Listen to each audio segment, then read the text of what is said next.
Good afternoon, everyone. Welcome. I hereby call this meeting to order. Today is Thursday, St. Patrick's Day, March 17th. We're in room 229. It is 3 p.m. This is the joint hearing between Higher Education and Waterland.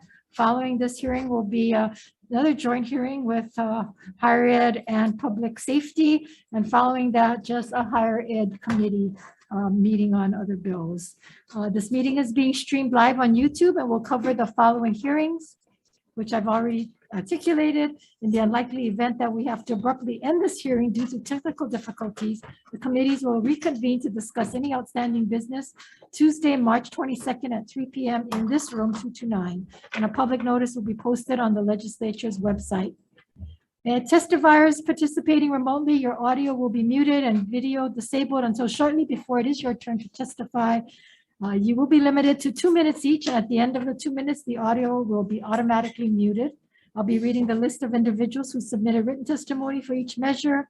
We apologize if the closed caption doesn't accurately transcribe the name. If you're interested in reviewing the testimony, please go to the legislature's website. You'll find a link on the status page for the measure. And if there are temporary technical glitches during your turn, we may have to move on to the next person due to time constraints. We appreciate your understanding. Remind you that the committee has your written testimony and that we also have in-person testimony as well. With that, we are considering House Bill 2229, House Draft 1, relating to coastal erosion, establishes and appropriates monies for 2 programs at the University of Hawaii to study the impact of sandbag walls or sand burritos.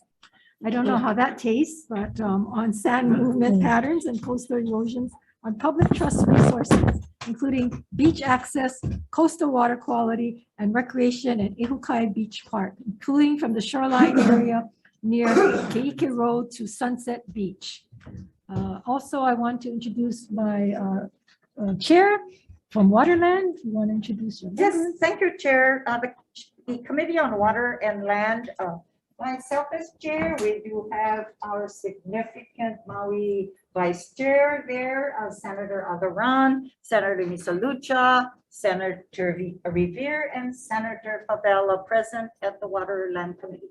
Thank you, Senator. And for the Higher Education Committee, my Vice Chair is Senator Michelle Kidani and also Senator Gil Keith Agaran and Senator Favela. Thank you for sharing. Yes. Okay. With that, our first testifier is Vasilis Sermos from the University of Hawaii.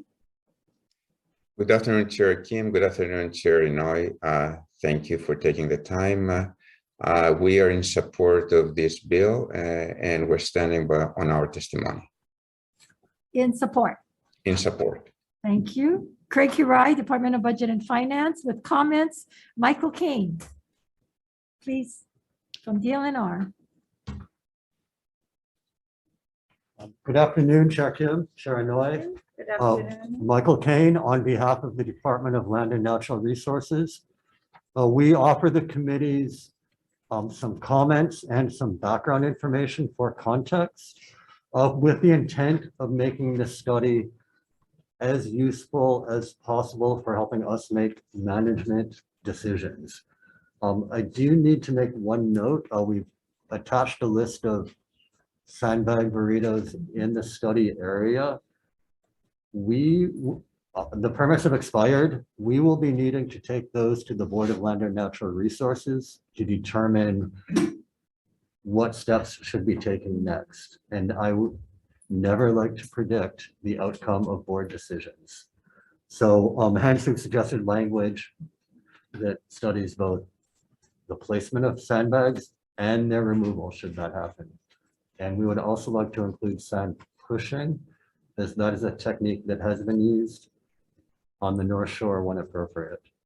And I stand by for questions. Thank you. Thank you very much. Patrick Sullivan from Oceanet in support. Lauren Blinkley, Surfrider Foundation via Zoom. Lauren? Hi, thank you so much for hearing this bill today. Surfrider Foundation strongly supports the intent of this bill. And we did send in testimony, written testimony that includes amendments, similar to what Michael was just saying, that while the intent of this bill is good, with the house that fell into the ocean on the North Shore a couple of weeks ago, it's obvious that we really need long-term management plans. We need risk assessments. We need a lot more. And I think there's the opportunity for this bill to really get that with these amendments that we've proposed. And I would also just say this is really a time for leadership on this issue, particularly from the political community. So you as our political leaders, we really need someone to step up and support these types of issues and to support this particular bill with these amendments, because we can't let this happen again, and we need to really seriously think about what we're doing in the coastal zone. Mahalo. Thank you, Lauren. Eric Freeman in support.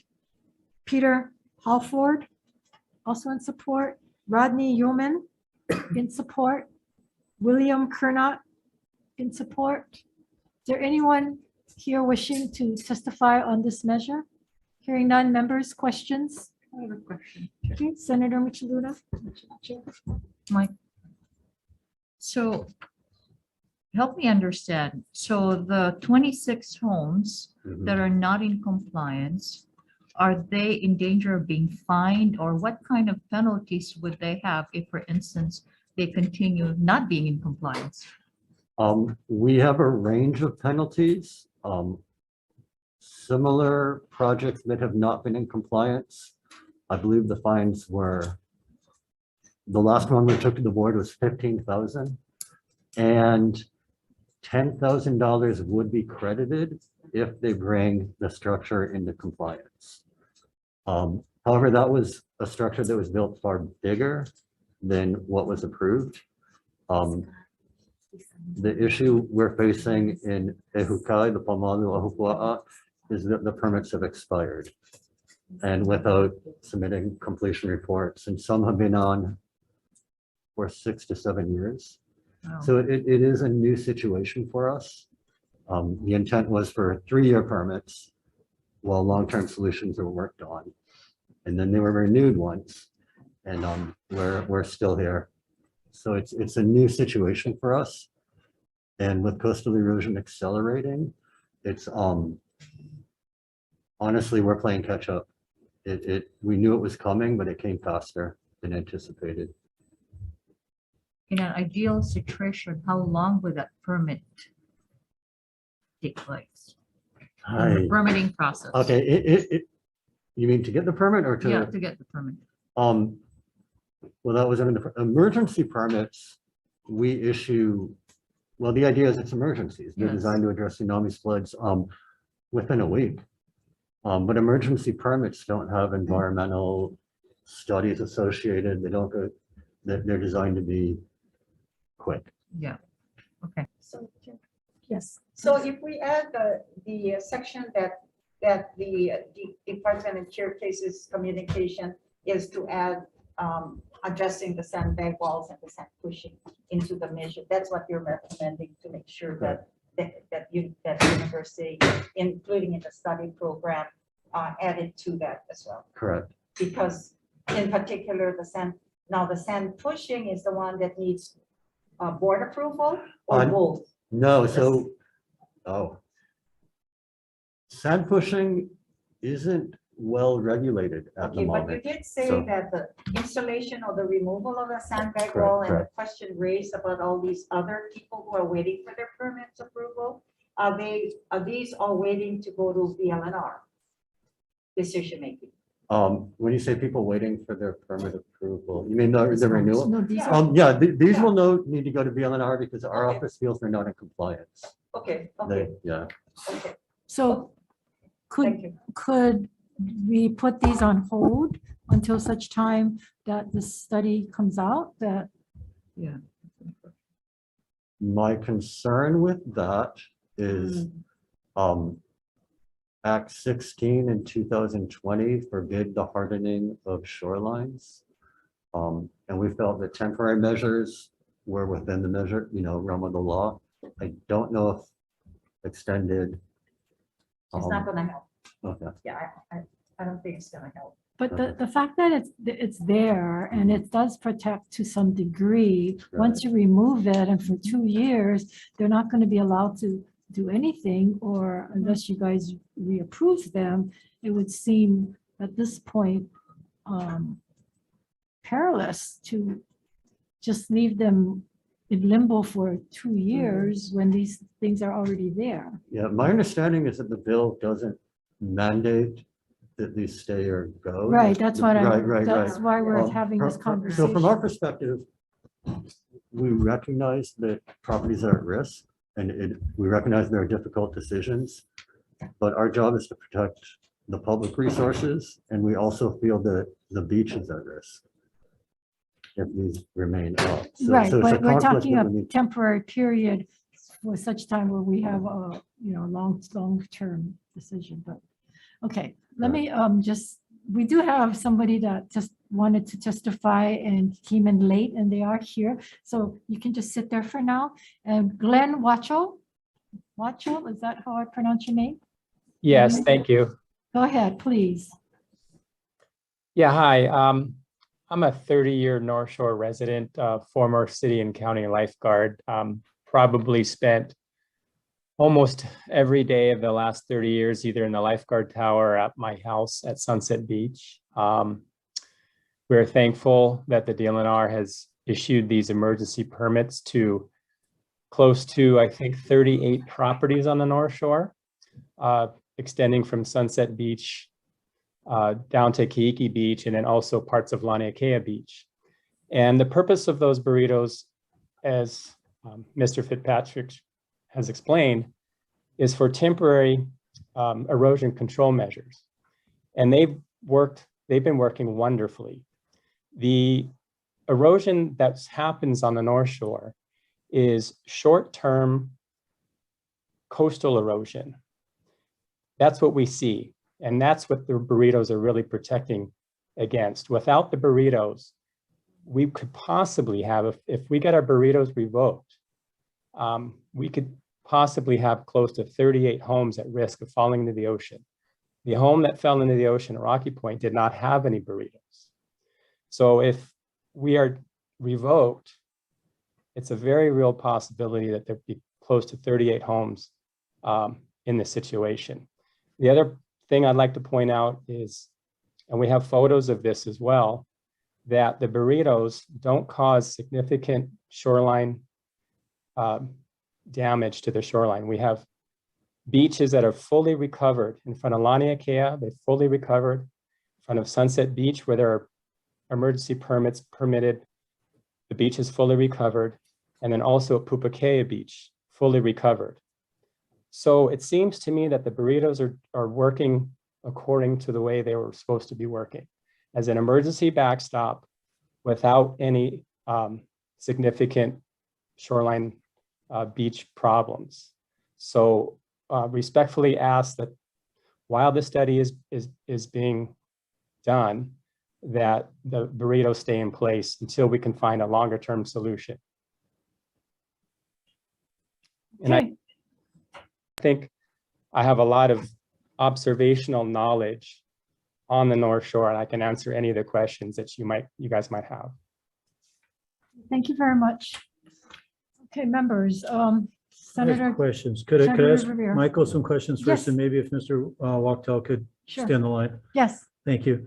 So he just testified that at Pupukea, the surf spot Pupukea by Ehukai, that beach has very much kind of come back. And it was 2 or 3 years ago that it was really severe. Right at Ehukai Beach Park, it was a severe drop off. The houses were losing their front yard. Many of them eventually put the drapery down, and some burritos and this and that. The beach has come back. A lot of those emergency measures are now buried. I'm wondering whether or not we shouldn't consider, isn't there a possibility that these a softer solution, not boulders, not revetments, not rock walls, but either a seasonally applicable soft engineered solution? Isn't that something that we really haven't considered, and maybe we should? So to the first part of your question, I think that's the benefit of such a study, because there is disagreement on the impact of the burritos, and hopefully the study would elucidate that. And it is seasonal. We have discussed internally whether it would be possible to issue seasonal permits, whether that would be cost effective or environmentally appropriate. And again, I need to reiterate, for these, we will need to bring them to the board. So Mr. HRE-WTL should definitely, I don't know what my recommendation will be, but that will be an open meeting, and the landowners should definitely present their perspective. And we've had, as everyone knows, we've had these conversations. I've been trying to get at this along with many people like you and the homeowners and other surf rider. I'm talking with everybody, just trying to find the correct path forward, because it really is kind of a paradox. What are some of the solutions when you say that they were given a 3-year permit to buy them time for other solutions? What are those possibilities that that the OCCL will consider? That we will consider. Like if they got the 3-year emergency lifeline, okay, and it worked. The beach came back to a large extent, and now they're under obligation to come in with a more formal request for a longer range solution. What are some of the proposals that they might come forward with? Could they come forward with a, for lack of a better term, a soft engineered alternative, maybe some sort of fabric with vegetation, some kind of soft solution? Could they come in with something like that? They could come in with that. Our office would want to see the environmental studies that support it, and to show that it would be effective. We're definitely open for ideas, and the situation we're facing on the North Shore is unprecedented. There aren't many residential areas that face that level of surf. Like usually those are wilderness areas or hardened areas. I know Surf Rider mentions dune restoration. Other people have approached us on that. We don't know if that would be appropriate or effective on the North Shore. I would note that beach restoration in Ka'anapali, Waikiki, and Ala Moana Beach Park all went through and prepared environmental impact statements. Right, but So they are that doing kind of that. solution. And Haleiwa Harbor too is going to be dredged Yeah. and drop that on the beach at Haleiwa Beach Park, right? Mhm. So it does happen. But what about moving it? It does appear that there seems to be a consistent drift from Sunset Beach towards Waimea Bay, Mhm. and there's a large accumulation of sand now at Keiki Beach. Is it? I think I mentioned this the other day. Is it beyond the realm of possibilities to allow that sand to be trucked down, trucked back down to sandy Rocky Point each summer?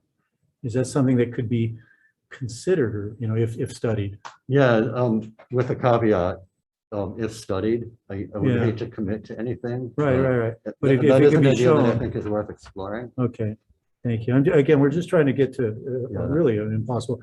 Obviously, the Rocky Point Chemiland area is really under duress right now. That is just really Right. helping us focus. But it seems to me there should be some alternative. We should study, or at least allow somebody to try something. Oh, okay, thank you. Understood. Yeah. Thank you. Chair, now for the gentleman that's online. Okay, please, go ahead. Okay, thanks. As a beachfront homeowner, would you be willing to pay for some sort of soft engineered solution if there's something available? I mean, and if we could find a way to go forward, even if it was a temporary project, just to prove kind of proof of concept, is that something you think you and other homeowners would be willing to fund? Yeah, you're on You're mute. muted. Okay, can you hear me now? Yes. Okay, yeah, I think so, at least in the initial phase. And then if, as far as a backstop sort of prototype, I think we could. But I think a longer term beach management nourishment program should come from the state. I mean, it's a state resource that it's been neglected by the state, it seems like. The shoreline and beach management program should be initiated by the state to replenish the shoreline. And I think there's some merit there. I think that would really go a long way to heal the shoreline. The magic that the North Shore does have is we do have shoreline that does return, and it returns naturally. But every now and then, Mother Nature needs some help. You know, via sand pushing possibly, but the reality is we need replenishment. One thing to remember is the North Shore, over the course of the last 30 years since I've been there, obviously, the amount of tourism and the amount of people using the resource has increased dramatically, especially in the last 5 or 7 years. And the beach doesn't seem to be handling it. In other words, there's trampling, compression, compaction, and I think that's a big contributor to what's happening with the beaches on the North Shore. They're just getting eroded by foot traffic, and that's not going away. So I think, you know, it is a partnership between the stakeholders and the DLNR, but the DLNR has to also remember that it's a heavily used resource these days, and it needs you know, it needs attention. It just, Okay, I think we can all agree that, yeah, the beach is the resource that we're all trying to save. I think we're That's all exactly right. with that, trying to find that right balance between the homeowners and protecting the future of the beach. But I do think we heard Michael said, you know, sand moving is a possibility, or pushing. I think you said pushing, and so that's something that's there, and there may be some mechanisms. So hopefully this study, Chair, can help us find a way for trying to figure out the consequences of this. So that's all my questions. Thank Okay, you. any other further questions, members? I do. Senator Tigani. Thank you. Can you tell me how long the department has been studying some plan to take care of the issue here? For North Shore specifically? Yes. Or for, my best estimate would, I think the first emergency measures were about 10 years ago. Our general coastal erosion management plan dates from 1998, although that was a statewide study. That's a long time for the homeowners to be waiting for some kind of relief. Right. And I know in the case of Waikiki, you've had sand replenishment and replacement and movement. And I don't think that took that long. So I think there needs to be more diligence in responding to the homeowners. And like the gentleman said, it is also caused by visitors and the foot traffic, et cetera. So I think we're all anxious to see some movement in the way of some remedies. Any other questions, comments? If not, we're going to go into decision making. Thank you. Okay, we don't have to recess, right?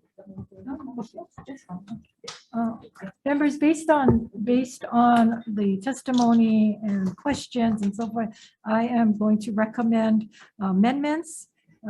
Basically, for section 1, the University of Hawaii College of Engineering shall establish and implement a 2-year program to, 1, study the impacts of sandbag walls, often referred to as sand burritos, on sand movement patterns and coastal erosion on public trust resources, including beach access, coastal water quality, and recreation at Ehukai Beach Park, including from the shoreline area near Keiki Road to Sunset Beach. 2, support the design and implementation of a test project of a soft engineered shoreline protection system with 1 or more willing landowner in collaboration with the relevant state and county agencies.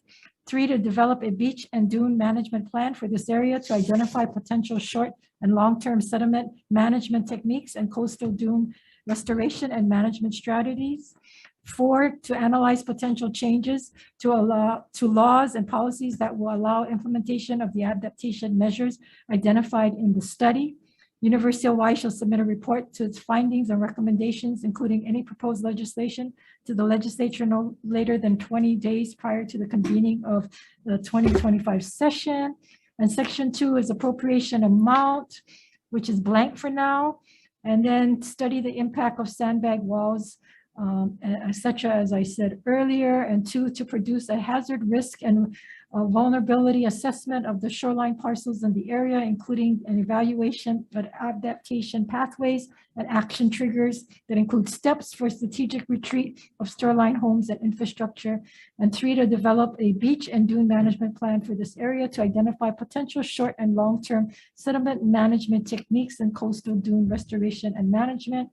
4, analyze potential changes to the laws, allow implementation of the adaptation measures in the study, support and design implementation of a test project of a self-engineered shoreline protection system, one or more willing landowners, I said earlier. And section 3, act will take effect July 1, 2050. Also to encourage and to have the LNR to consider temporary permits during the 2-year period for the landowners as they await some of these perhaps measures that will come out of it. Basically, that is an amendments proposed. Members, any questions, any comments, any other amendments? Senator Agaran, I mean, Senator Agaran, Senator Revere. Yeah, I thank you, Chair, for those amendments. I think it adds more clarity. I think from all corners, people that have testified have been paying attention. And I think it moves it forward for in a good way. Thank you. Okay, anything else? If not, the chair will aye for Higher Education Committee. Senator Kidani, will take the vote. House Bill 2229 HD1. Recommendation is to pass with amendments. Chair votes aye, Vice Chair votes aye. Senator Keith Agaran. Aye. Senator Wakai. Excuse. Senator Favela. Aye. Measures adopted, Madam Chair. Thank you. Thank you. For the Committee on Water and Land, same recommendation is to pass HB 2229 House Draft 1 with amendments. Any discussion? Hearing none. Vice Chair Agaran for the vote. Chair votes aye. Vice Chair votes aye. Senator Lucha, Aye. Senator Revere, Aye. Senator Bella. Aye. Recommendation adopted. Thank you. Thank you. Thank you. We will now go into our next meeting, a joint meeting. Do I have to adjourn now? We are adjourned. We will now move into our. Is that a release for you?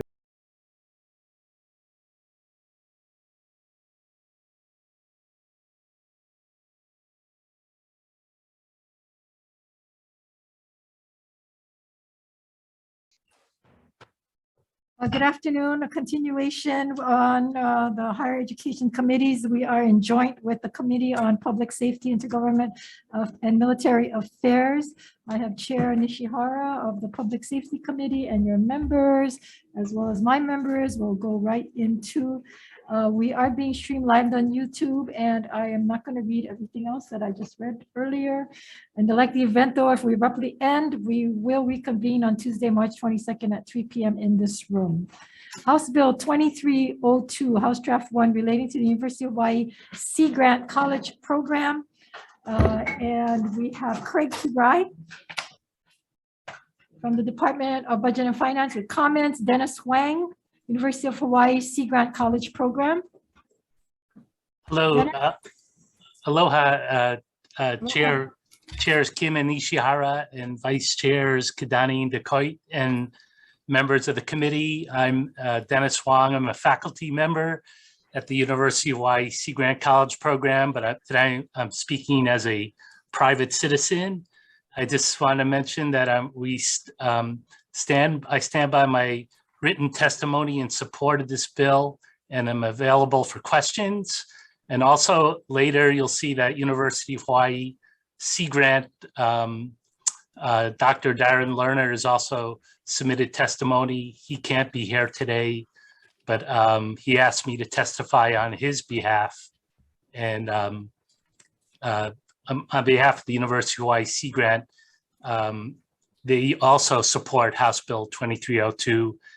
Stand by the written testimony and are available for any questions.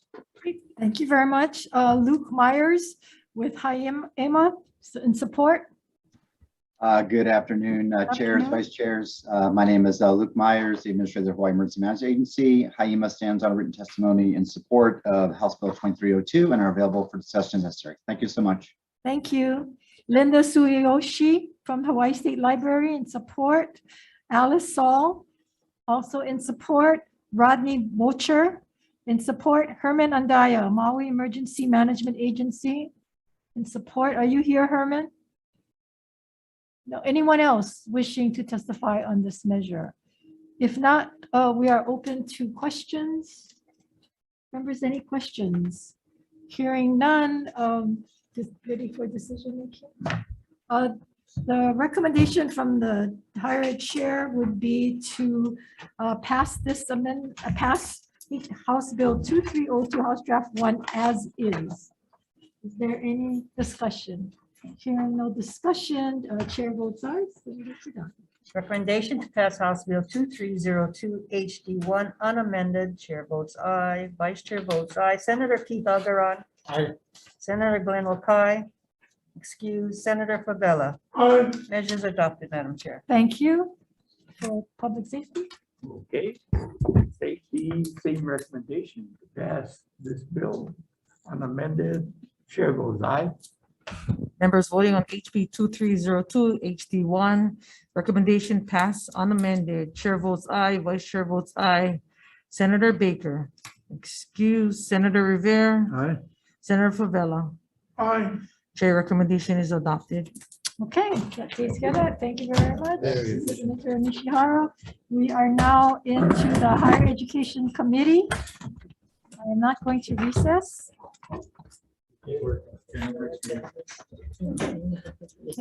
We are considering our 310 agenda members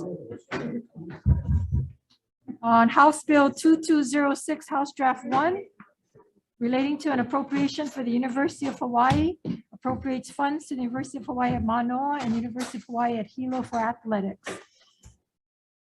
The first to testify on this measure is Craig Kiwai from Budget and Finance.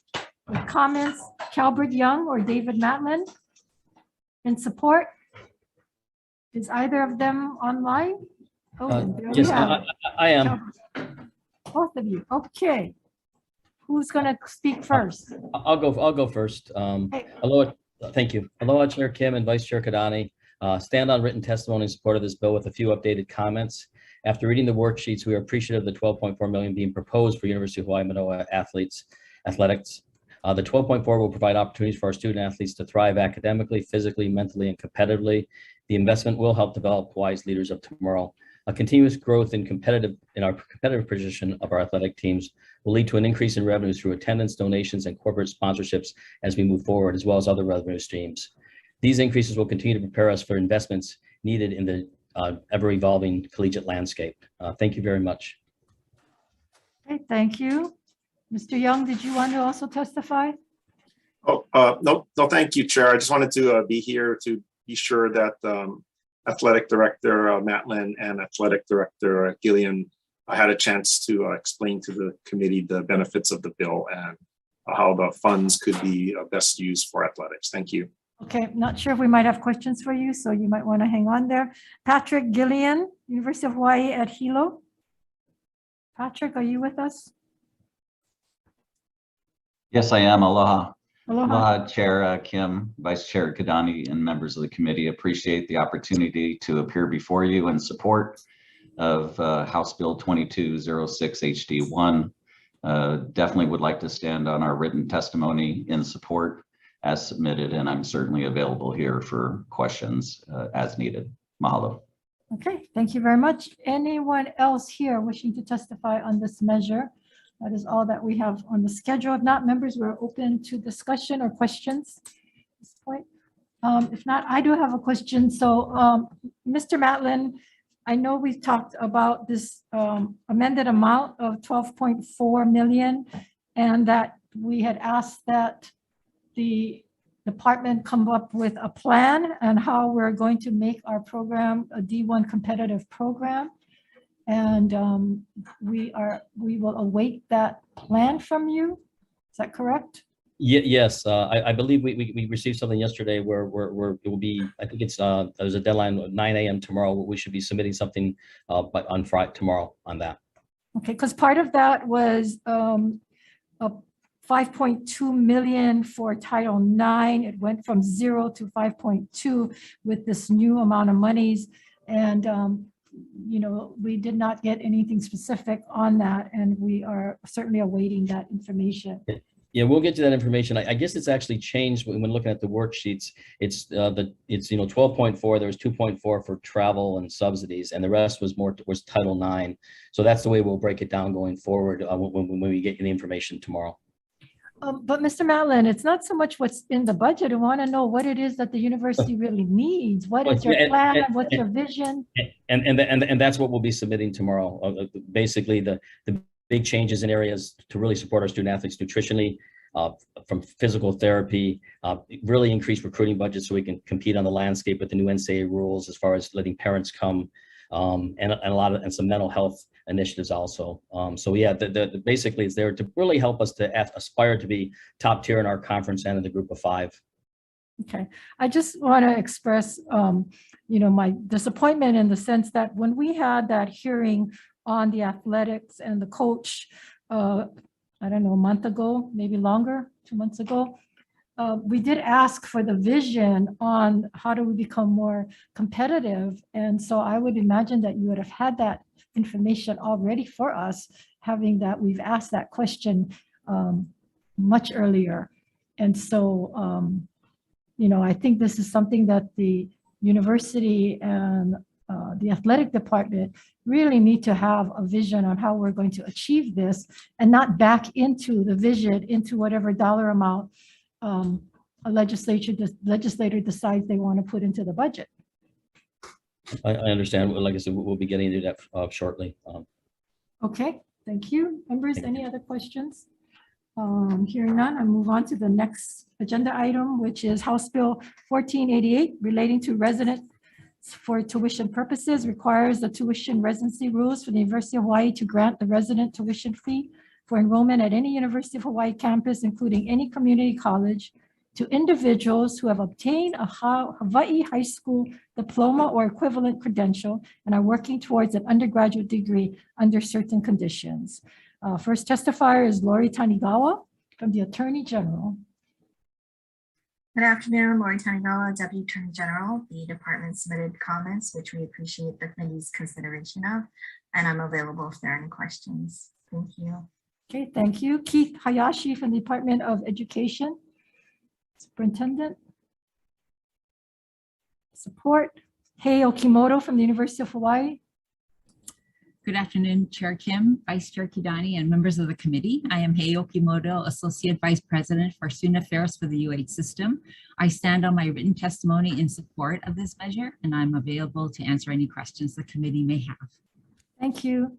Waialeale Sarsona from Kamehameha Schools in support. Brian Jordan, also in support. Barbara Siganero in support. Joan Piper in support, and Renee Rabb in support. Anyone else wishing to testify on this measure? If not, we're open to questions, members. Any questions on this? I do have a question on the University of Hawaii. Hey, Okimoto? Yes, I am here. Oh, can you tell me how does the Regents have the ability to determine who pays resident tuition? No, actually, it is set by the Hawaii administrative rules. And so we follow the state requirements. So what this would allow us to do is to, for resident tuition only purposes, allow us to charge all recent high school graduates and those with Hawaii's credentials this rate. Okay, because on page 2, it does say the Board of Regents shall adopt the necessary rules defining residence for tuition purposes herein. So I'm just wondering of whether the regents already have that ability to define or decide. They have the ability to decide how much the resident tuition is, but not who gets it. Is that what you're saying? Correct. Okay. AG, are you on the line still? How is residency determined right now? You know, would have to get back to you on that so I could consult with UH General Counsel, but just what I do know is I do think there are administrative rules or policies and procedures, UH calls it something different, which I do think are currently being worked on to determine residency. Okay, so when a child goes away to school and they say they spend 3 years away and decide they want to come back and finish their last year here, or they go away for 4 years and want to come back to law school or graduate school, are they still considered a resident of the state of Hawaii? I apologize, I don't know the answer to that. I would have to. Does somebody know the answer? Do we have anybody that knows the answer to this? I mean, if you folks are coming here to talk about some of these bills, we really need to get this information in order for us to make intelligent decisions on how we move forward. Chair Kim, this is Yes. Hayo Moto. I can answer that question. Thank you. Yeah, so the Hawaii administrative rules state who can be determined a resident. And currently, in this scenario, if a child goes away to a school on the mainland, if they then apply for residency in the other state, if they're at a public institution and they become a resident of a different state, then when they return, they cannot. Our residency rules require you to have been physically present for 12 months, as well as having paid Hawaii state taxes. Now, if a student goes away for an umpteen period of time and is still considered a dependent of their parents, then when they return, they could, as long as the parents have been in the state for 12 months, and claiming this child as their dependent and having paid state taxes, the student could still be considered a Hawaii state resident for resident purposes. So as long as the child or as long as the individual does not declare residency in any other state, right, then they would still be a resident here. Correct. Because this bill talks about 8 years, giving somebody 8 years. And I think the reason for that was that, if somebody went away, but so long as they don't declare themselves a resident. Now, if somebody goes away for 8 years or 7 years, declare residency and then come back and say, this would then be in effect. I don't necessarily agree that that is what we're trying to achieve here. Would you agree with that? Chair? Yes. Chair, this is Calbert. Sorry, I'm not video on. Okay, sorry. So in addition to Hawaii administrative rules, actually Hawaii revised statutes in the statute section that governs the University of Hawaii, it's 304A-402, I believe, for the Attorney General. There are specific criterias that are the basic governing rules for resident and resident rate tuition. And those are further expounded in the Hawaii administrative rules. But the points that you mentioned, being away from Hawaii, taking up residence in another state, paying taxes in another state, not in Hawaii, those are actually covered and would not be allowed currently under the Hawaii revised statutes 304A-402. So I think the regents would not be allowed to, they wouldn't have the authority to simply, just by the concept of this bill, declare to enable students to get the resident rate tuition for what the bill contemplates. Okay, so the line that says the Board of Regents shall adopt the necessary rules in defining resident tuition is really not within their realm.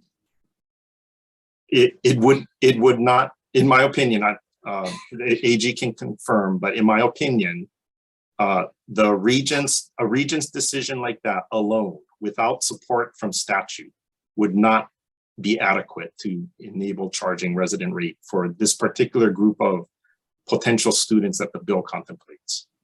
Okay, So right now, if we didn't even pass this bill, anybody who left the state and went away to school or for any reason, but didn't declare residency and didn't pay taxes in that state could still come back and be a resident, whether it be for the University of Hawaii or anything else. Is that correct, Ms. Okimoto? Once they have resided in the state for 12 months. Right. Because of the two conditions, and yes. Yeah. Yeah, but they came back as long as they don't declare residency in another state. Okay, I just want to make sure that we're talking about the same thing. Right, and which is why we had suggested in our testimony that we limited for 1 or 2 years from high school graduation. And the Senate version had 1 year, I believe. Is that correct? Yes.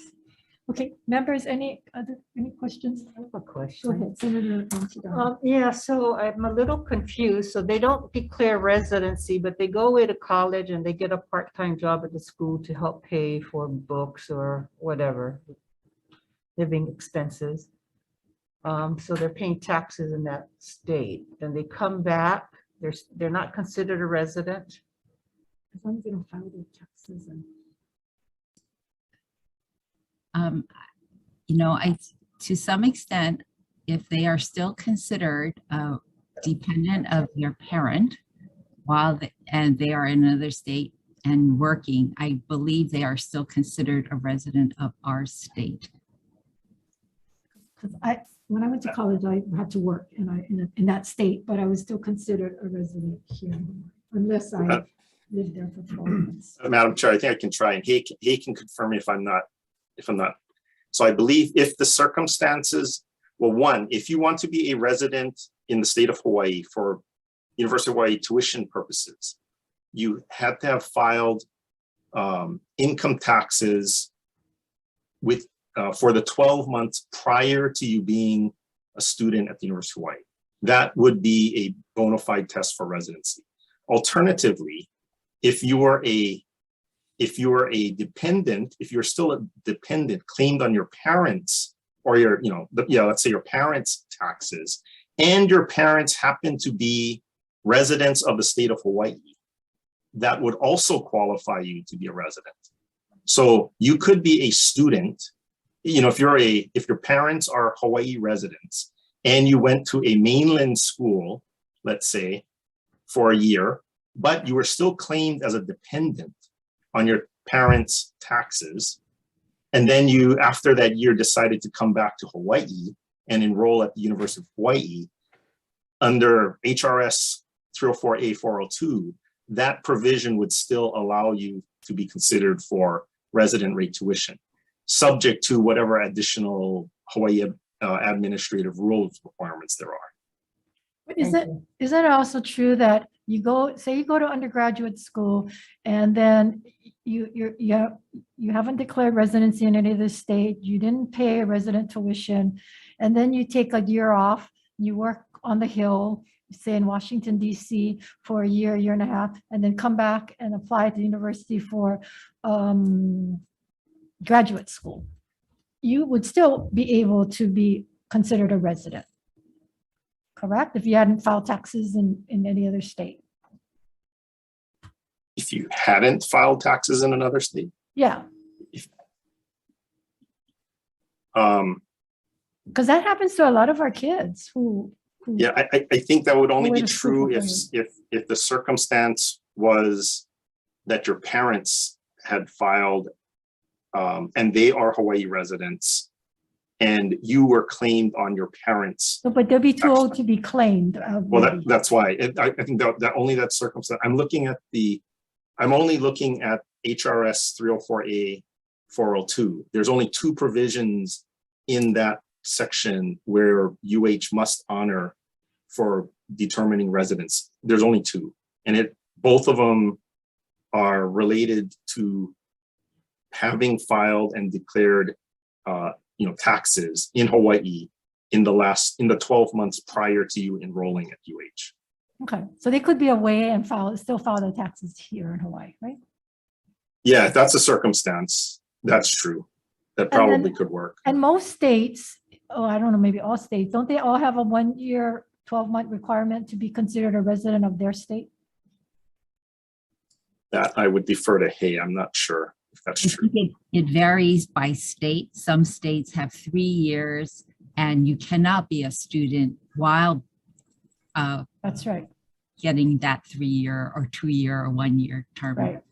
Because I remember when I went away to school, just because I went to school there for 1 year, I couldn't claim in-state tuition for the next year. Right. Okay. Right. Okay, thank you. Members, any other questions? Okay, if not, we will go into decision making. I don't think we need to go into recess. Members, the recommendation will be for House Bill 2206 is appropriation for the University of Hawaii. The recommendation is that we're going to insert the dollar amount that we had in Senate Bill 3268 SD1. It was for 3.6 million for Manoa and 4,400,000 for Hilo. And with the idea and having conversed with the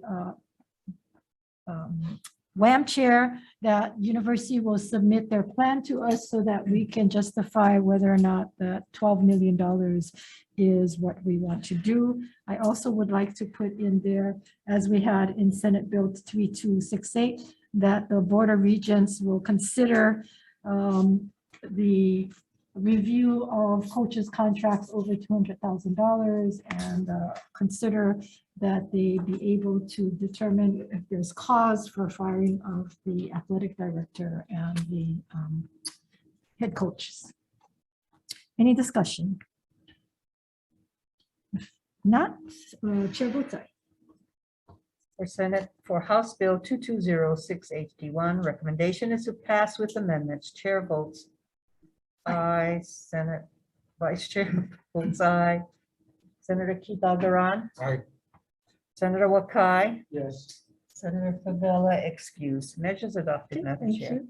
And for House Bill 1488, House Draft 1, recommendation is we change the 8 years and take the recommendation of the University of Hawaii and put in 2 years as a measure, but I really don't think it's actually needed, because as long as someone don't declare, because even if they declare after a year residency in another state, they're not going to be able to come back anyway. And if they decided they wanted to live in another state, then they're going to have to wait that 12 months.